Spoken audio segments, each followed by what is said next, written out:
My name is Kimberly Moreno, and I'm an attorney with Divorce Matters.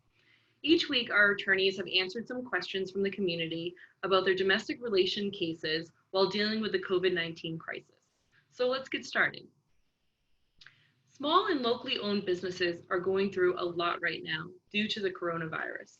If you own a business with your spouse, what happens to your business when you file for divorce? How can business assets be split? All divorces involve the equitable distribution of the couple's marital assets, which include businesses owned and operated by one or both of the parties and their business interests. This is often true even if a spouse was involved with the business prior to the marriage. However, it is the increase in the value of the business that occurred during the marriage that is divisible in the divorce. Therefore, obtaining a business valuation from the date of marriage and its value as of today is essential. The increase during the marriage is what is considered in dividing the marital property. Each case is very fact specific. Example, the type of business you own and how you own your business, also any business property come into play. The best thing you can do is consult an experienced attorney who has dealt with issues with dividing business and business interests in a divorce. Let's move on to the next question. What happens if your spouse moves out of state before filing for divorce and takes your children with them? What if they are leaving to try and stay in a state with less coronavirus cases? In the state of Colorado, you can file a motion to prevent your spouse from taking your children out of state. However, there must be a pending case for either a dissolution of marriage, divorce, or custody if the parents are not married. The first thing that you want to do is file a petition with the court to open the case as soon as possible. This allows two things. One, that the case hopefully remains in the state of Colorado, and two, the court is able to issue orders regarding the children. If the other party has already left the state of Colorado and files a case with a court in their new state, this could create a problem of where the case will be heard going forward. You want to file as soon as possible.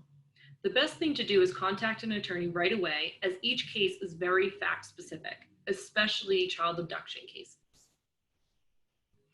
Another question we keep seeing coming through is what happens if I want to file for divorce? Can I still do that right now? What is the process? How will things change once the stay-at-home order is lifted on Monday? You can absolutely still file for divorce in the state of Colorado right now. Although the courts are not open to the public, attorneys are able to file electronically.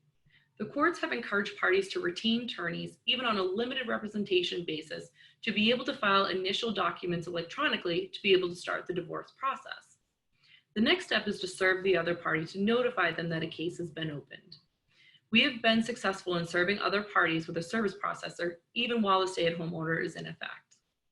Although cases may be delayed due to the impact of COVID-19 and court closures, many courts are conducting hearings via phone and video conferencing.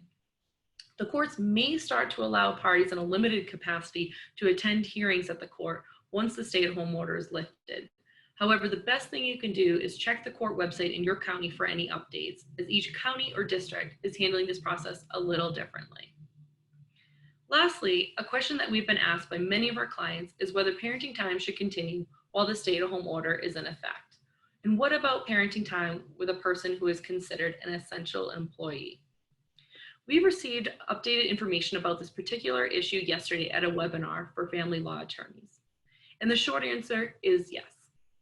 The courts have had very little input as to this issue. However, the overall message is that parenting time and parenting time exchanges should continue to occur pursuant to the court orders unless they are modified by the court or an agreement of the parties.